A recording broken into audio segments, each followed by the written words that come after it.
श्री शिवाय नमस्तुभ्यम हर हर महादेव। स्वागत है आपका हमारे चैनल एस्ट्रो ओम पर। दोस्तों, आप सभी लोग जानते हैं कि 2 जुलाई 2024 मंगलवार को है योगिनी एकादशी। दोस्तों, इसी दिन किया जाने वाला पंडित जी द्वारा बताया गया एक दीपक वाले उपाय आप लोगों को जरूर करना चाहिए, क्योंकि दोस्तों ये एक ऐसा उपाय है जो कि हर कभी नहीं किया जाता है। देखिए, यह दिन इतना खास होता है, इतना महत्वपूर्ण होता है। देखा गया है कभी कभी बड़े बड़े पूजा पाठ अनुष्ठान से जो मनोकामना पूर्ण नहीं होती है, वह एकादशी के दिन एक छोटे से उपाय करने से ही आपकी मनोकामना पूर्ण है। और बहुत सारे लोगों ने इस उपाय को किया भी है और उनको इस उपाय को करने का फल भी जरूर मिला है। अगर आप लोग भी इस उपाय को योगिनी एकादशी के दिन करना चाहते हैं तो आप इस उपाय को पहले अच्छे से समझ लेना, सुन लेना, उसके बाद करना, आपको इस उपाय का फल जरूर मिलेगा। दोस्तों, हम आपको यहां पर बता दें कि यह जो एक दीपक वाले जो उपाय है, यह उपाय पंडित जी ने अपनी अभी की सीहोर की कथा में ही बताया है। और इस उपाय करने से आपके घर में चाहे किसी भी प्रकार की दुख और समस्या क्यों ना चल रही हो, आपको उसका कारण भी नहीं पता है कि यह समस्या किस कारण से चल रही है। उसका कुछ भी कारण हो सकता है, जैसे पितृदोष हो सकता है या किसी भी तरह का मंगल दोष भी हो सकता है, और भी बहुत तरह के दोष होते हैं, कुछ भी हो सकता है। पर आपको इस उपाय को करने के लिए अपने दोष को पता लगाने की भी जरूरत नहीं है। आपके घर में किस कारण से इतनी दुख परेशानी आ रही है, वह भी आपको पता लगाने की जरूरत नहीं है। इस एक दीपक वाले उपाय को आप लोगों को कर लेना है, क्योंकि इसी एकमात्र उपाय को करने से आपके पूरे घर परिवार में सुख और शांति हो जाएगी। आपके घर में अच्छे अच्छे काम होने लगेंगे। आपकी जो भी मनोकामना होगी वह भी धीरे धीरे करके पूर्ण होना शुरू हो जाएगी। दोस्तों, अब इस उपाय को करना किस समय है, यह भी आप लोग जान लीजिए। देखिए, इस दीपक वाले उपाय को करने का जो समय है वो सीधी सी बात है, सुबह का समय है, प्रातःकाल का समय है। वैसे दोस्त तो योगिनी एकादशी के पूरे दिन मंदिर खुले रहते हैं। पूरे दिन आप लोग उपायों को भी कर सकते हो, इसमें कोई दिक्कत वाली बात नहीं है, क्योंकि योगिनी एकादशी के दिन भगवान शिव जी पूरे दिन अपने मंदिर में बैठे रहते हैं कि कौन भक्त आएगा, कौन हमको प्रसन्न करेगा और हम कब उसकी मनोकामना पूर्ण करेंगे। दोस्तों, इस दिन शिव जी इतना कुछ प्रदान करते हैं जितने की हम कभी कल्पना भी नहीं कर सकते हैं। इसीलिए आप लोगों को इस मौके को तो अपने हाथ से नहीं जाने देना चाहिए। तो अब हम समझते हैं दोस्तों, यह एक दीपक वाले उपाय आखिर आप लोगों को करना कैसे है। देखिए, विशेष रूप से कोशिश करना इस उपाय को आप योगिनी एकादशी सुबह सुबह कर लो। पर किसी कारणवश ना कर पाओ तो फिर थोड़े लेट भी कर सकते हो। और पहली कोशिश आपकी यही होनी चाहिए कि घर की जो माता बहन होती हैं उनमें से कोई एक यह वाला उपाय करें। मतलब कि अगर माता बहन उपस्थित ना भी हो तो उस स्थान पर फिर घर का कोई बड़ा जो पुरुष हो वह भी इस उपाय को कर सकता है। कोई दिक्कत वाली बात नहीं है, पर घर के सभी सदस्य इसको इस वाले उपाय को करने की जरूरत नहीं है। घर का कोई एक मुख्य सदस्य भी इस उपाय को करेगा तो इस उपाय को करने का फल उसके घर परिवार को जरूर मिल जाएगा। तो देखिए, एक दीपक वाले उपाय है तो सीधी सी बात है कि इसमें हमें एक दीपक की तो आवश्यकता पड़ेगी ही पड़ेगी। तो देखिए, अगर आप यह एक हल्दी वाला दीपक एकादशी वाले दिन अपने घर में जला देते हैं तो देखिए, योगिनी एकादशी का जो दिन है इसकी महिमा कुछ ऐसी है कि जो व्यक्ति एकादशी के दिन में शिव जी को प्रसन्न करने के लिए पूजा करता है, उपाय करता है, शिव जी बहुत जल्दी अपने उस भक्त प्रसन्न हो जाते हैं। और अगर आपने हल्दी वाले दीपक का उपाय कर लिया तो ऐसा आप मान के चलिए कि शिव जी इतने ज्यादा आपसे प्रसन्न हो जाएंगे कि आपके जीवन की जो निर्धनता और गरीबी है उसे वह जल्दी से जल्दी आपके जीवन से दूर कर देंगे, क्योंकि हल्दी जो है यह शिव जी से जुड़ी है। हल्दी आपके जीवन में बहुत सारी जो आर्थिक तरह की समस्याएं होती हैं, जो आपके घर में पैसा नहीं आता है, पैसा रुकता नहीं है, पैसा बहुत ज्यादा अगर आपका होता है, धन की बर्बादी अगर आपके घर में हो रही है, तब भी आपको विशेषकर यह हल्दी वाले एक दीपक का उपाय एकादशी वाले दिन जरूर करना चाहिए। देखिए, इसी के साथ आपको बता दें, इस बार योगिनी एकादशी पर बहुत ही दुर्लभ संयोग का निर्माण हो रहा है। तो देखिए, आपको बता दें कि शिव जी को अगर आप जल्दी से जल्दी प्रसन्न करना चाहते हैं, अपने घर की गरीबी को जल्दी से जल्दी दूर करना चाहते हैं, तब आपको यह उपाय करना है एकादशी के दिन। तो उपाय को करने के लिए आपको कौन कौन सी चीज लेनी है और किस समय उपाय करना है। तो देखिए, उपाय को करने के लिए आपको यहां पर लेना है एक चुटकी काला तिल। ठीक बहुत ही जरा सा एक चुटकी काला तिल लेना है और एक ही चुटकी आपको लेनी है पीसी हुई हल्दी। अब आपको क्या करना है, आपने नहाने वाले जल में एक चुटकी हल्दी डालनी है और एक चुटकी काला तिल डालना है और आपको जल से स्नान करना है। तो देखिए, जब भी आप अपने जल में हल्दी डालकर, विशेषकर अगर एकादशी के दिन आप अपने जल में हल्दी डालकर स्नान करते हैं, तो इससे होता क्या है, आपके जीवन में आपका जो भाग्य आपका साथ नहीं दे रहा होता है, आपके पास जो पैसे आने के रास्ते बंद होते जा रहे हैं, जो आपके जीवन में निर्धनता बढ़ रही है, गरीबी बढ़ रही है, जो आप अपने जीवन में बार बार असफल हो रहे हैं ना, इन सारी से आप देखेंगे कि आप बाहर निकल कर आ जाएंगे। आपके घर में, आपके जीवन में पैसा आना शुरू हो जाता है, पैसा रुकना शुरू हो जाता है, क्योंकि यहां पर आपकी कुंडली में गुरु की स्थिति बहुत मजबूत हो जाती है, जिसके बाद आप जिस काम को करते हैं उसमें आपको लाभ ही लाभ मिलता है। तो यह पहला उपाय है, एकादशी के दिन इस उपाय को आप जरूर करें। अब बात करेंगे दूसरे उपाय की। देखिए, जो दूसरा उपाय आपको बताने जा रहे हैं, इस उपाय को अगर आप एकादशी के दिन करते हैं तो आपकी सारी अधूरी मनोकामना को शिव जी पूरा कर देते हैं। तो ये उपाय भी आप विशेषकर करें। अगर कोई भी ऐसी विश है, कोई भी ऐसी इच्छा है आपकी जो अभी तक अधूरी है, पूरी नहीं हो रही है, तो आपको शिव जी को प्रसन्न करना है। ये दूसरा वाला उपाय एकादशी के दिन करके, तो देखिए यहाँ पर उपाय को करने के लिए आपको लेना है तुलसी की लकड़ी। देखिए, बहुत सारे लोगों के घर में का पौधा सूख जाता है और तुलसी की जो टहनियां होती हैं है ना, तुलसी की ठनी को आपको छोटा छोटा कर लेना है, ठीक है ना। छोटे छोटे पार्ट में आप उसको तोड़ लें, डिवाइड कर लें और फिर आपको क्या करना है, एक लाल कपड़े के अंदर इन टहनियों को रखना है। कितनी लेनी है, आप 2 ले सकते हैं, 5 ले सकते हैं, 11 ले सकते हैं। अगर 11 की संख्या हो तो बहुत उत्तम है। अब आपको क्या करना है, लाल कपड़े के अंदर रखना है और इसकी छोटी सी पोटली आपको बना लेनी है। अब सबसे पहले आप करना है, इस पोटली को शिवजी के चरणों में स्पर्श करना है, उनके चरणों से स्पर्श करना है। इसके बाद आपको यह पोटली अपने घर में या तो अपने घर के मुख्य दरवाजे पर आपको इसको टांगना है, अंदर की तरफ टांगे, बाहर की तरफ नहीं, या फिर इसे आप अपने घर के मंदिर में एक तरफ रख देंगे।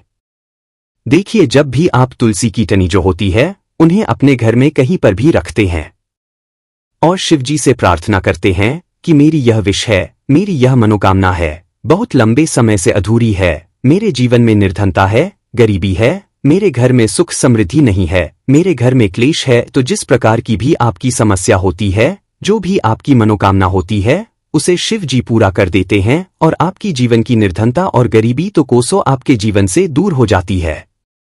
जब भी आप तुलसी की लकड़ी का यह छोटा सा उपाय कर लेते हैं, एकादशी के दिन एक चीज को बिल्कुल ध्यान रखनी है कि तुलसी का पौधा अगर आपके घर में सूख गया है, तब आपको एकादशी के दिन उसकी लकड़ियों को नहीं निकालना है, क्योंकि एकादशी के दिन तो तुलसी की पत्तियों को भी नहीं तोड़ा जाता है।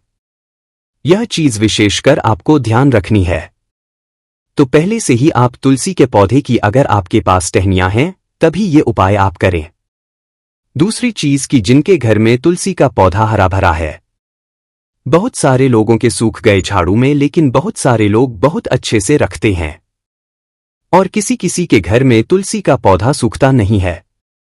तो उन्हें क्या करना है, उन्हें तुलसी के 2 पत्ते लेने हैं, तुलसी के 2 पत्ते लेने हैं और आपको जब भी आप शिवजी को भोग लगाते हैं, वैसे आप लगाते ही हैं हर बार अपने घर में तुलसी के पौध पत्तों के साथ, लेकिन एकादशी के दिन विशेषकर आपको तुलसी के 2 पत्ते शिवजी को उनके भोग में अर्पित करने हैं। जो भी आप उन्हें भोग लगाते हैं, जिस चीज का भी, उसके साथ आपको तुलसी के 2 पत्ते जरूर शिवजी को अर्पित करने हैं।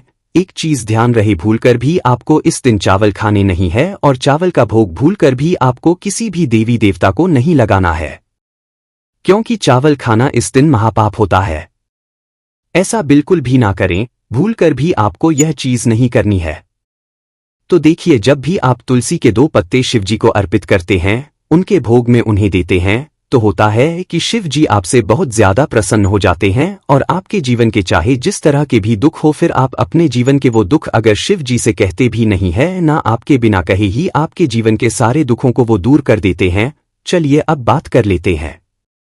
एक चुटकी हल्दी डालकर दीपक आपको कहाँ पर लगाना है, उपाय को कैसे करना है और कैसे यह एक चुटकी हल्दी वाला दीपक आपके जीवन की निर्धनता को तो देगा। मां लक्ष्मी की ऐसी कृपा आपके ऊपर बरसेगी कि आने वाली 7 पीढ़ियों को भी ना धन की कमी नहीं होगी।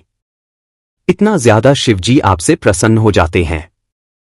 इस एक उपाय को करके देखिए। पहली चीज आपको बता दें कि हल्दी जो है यह आपके जीवन में बहुत सारी अच्छी अच्छी चीजों को लेकर आती है, जैसे कि पैसे को बढ़ाने का काम करती है और आपके घर में धन आने के स्रोत अगर बंद हो गए हैं, धन आने का अगर आपके घर में बंद होता जा रहा है, उसे खोल देती है, क्योंकि आपके घर की नेगेटिव एनर्जी है, नकारात्मक ऊर्जा है, बुरी शक्तियां है, इन सारी चीजों को हल्दी दूर कर देती है, क्योंकि जहां पर हल्दी होती है वहां पर ये सारी चीजें रहती ही नहीं है। तीसरी चीज, हल्दी शिवजी से जुड़ी है, तो शिवजी आपसे तुरंत प्रसन्न हो जाते हैं। जब भी आप हल्दी का कोई उपाय करते हैं तो आपको पीसी हुई एक चुटकी हल्दी लेनी है और ये की पीसी हुई हल्दी आपको दीपक के अंदर डालनी है। शुद्ध देसी घी का दीपक आप तैयार करेंगे, गोल बाती लगाएंगे और फिर उसके अंदर एक चुटकी हल्दी आपको डालना है। अब देखिए ये हल्दी वाला दीपक आपको लगाना कहां पर है। ये दीपक अगर आपके घर में तुलसी जी का पौधा हरा भरा है और तुलसी का पौधा है, तब तो आप तुलसी जी के पौधे के पास लगाएंगे। बहुत सारे लोग हैं जिनके घर में अभी तुलसी का पौधा नहीं है, कुछ लोगों का सूख गया या किसी किसी के घर में होता है, तो वो लोग क्या करेंगे, मंदिर में भी आप लगा सकते हैं। अगर आपके घर के आसपास कहीं मंदिर है वहां भी आप लगा सकते हैं, वरना यह दीपक आपको अपने घर के मंदिर में लगाना है। तो देखिए, जब भी आप हल्दी का दीपक शिव जी के सामने या तुलसी जी के पौधे के पास लगाएंगे, तब आपको उनका एक मंत्र है, उस मंत्र को आपको 11 बार बोलना है। यह मंत्र सभी को आता ही है, अगर नहीं आता है तो आप इसे नोट कर लें। मंत्र इस प्रकार है, श्री शिवाय नमस्तुभ्यम। इस मंत्र का आपको 11 बार चयन करना है, 11 बार इसे बोलना है। अब देखिए, जो लोग मंत्र याद नहीं रख पाएंगे या जिन्हें नहीं आता है, वो श्री हरि विष्णु का ऐसे ही स्मरण कर लेंगे, उनका ध्यान कर लेंगे और दीपक जला देंगे। बस इतना आपको करना है और कुछ भी नहीं करना है। यह उपाय आप करके देख लीजिए, आपके जीवन की जो निर्धनता है ना, बहुत जल्दी आपके जीवन से दूर हो जाएगी चीज। और आपको ध्यान रखनी है कि जब भी आप दीपक तुलसी जी के पौधे के पास लगाएंगे, आपको जमीन पर दीपक नहीं रखना है, थोड़ी सी फूल की पंखुड़ियां रख लें या फिर कोई प्लेट रख लें, ठीक है ना। चावल आपको नहीं रखना है एकादशी के दिन, क्योंकि वैसे तो आप चावल रख सकते हैं, लेकिन एकादशी के दिन आपको चावल दीपक के नीचे नहीं रखना है। तो इस तरह से जब आप उपाय करते हैं, पूजा पाठ करते हैं, पूरी सच्ची श्रद्धा के साथ करते हैं, श्री हरि विष्णु के ऊपर विश्वास रख करते हैं, तो कि जितनी भी मनोकामनाएं होती है ना, जितनी भी निर्धनता होती है, उसे श्री हरि विष्णु दूर कर देते हैं और हमेशा आपके जीवन में, आपके घर में मां लक्ष्मी वास करती है। अब जल्दी से बात कर लेते हैं तीसरे उपाय की। तो तीसरा उपाय जो आपको बताने जा रहे हैं, इस उपाय को अगर आपने योगिनी एकादशी के दिन कर लिया तो मान के चलिए घर घर में गरीबी आपके चाहे कितनी भी ज्यादा हो, सर पे चाहे कर्जा हो गया हो, धन आपको लोगों से उधार लेना पड़ रहा हो, घर का आपके सर का सारा कर्जा दूर हो जाएगा, घर की सारी निर्धनता गरीबी दूर हो जाएगी और आपके घर में माता लक्ष्मी का वास होगा।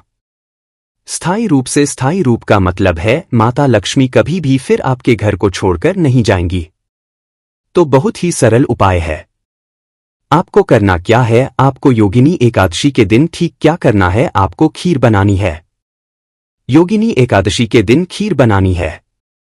और अगर आपके पास थोड़ा सा है तो आपको क्या करना है, वो इलायची खीर में डालनी है, उसके दाने खीर में डालने हैं। इससे क्या होगा, इलायची की जो खुशबू है वो खीर में अच्छे से समा जाएगी और माता लक्ष्मी को जितनी भी सुगंधित वस्तुएं होती हैं, उन्हें वो सुगंधित वस्तुत्व बहुत ही प्रिय होती हैं।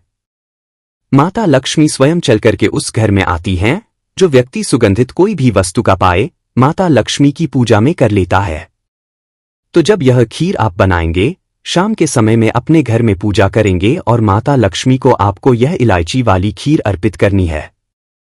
यह उपाय इतना अचूक है, जो व्यक्ति इस उपाय को कर लेता है, उसके घर की निर्धनता चाहे कितनी भी बड़ी क्यों ना हो, उसके घर में चाहे कितनी भी गरीबी क्यों ना हो, उस बड़ी से बड़ी निर्धनता को और गरीबी को भी दूर होने में समय नहीं लगता है, क्योंकि इतना ज्यादा अचूक उपाय है।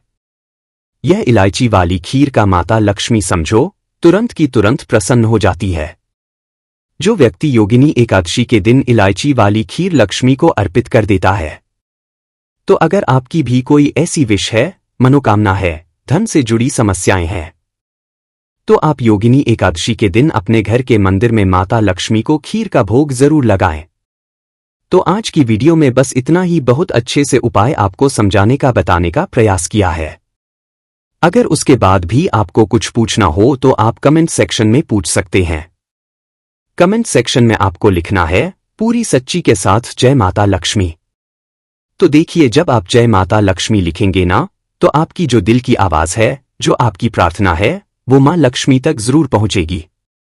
लिखकर देख लें, क्या पता माता लक्ष्मी आपकी एक पुकार को इस तरह से सुन लें कि आपके घर में वो आ जाएं और कभी भी आपके घर में फिर निर्धनता ना रहे।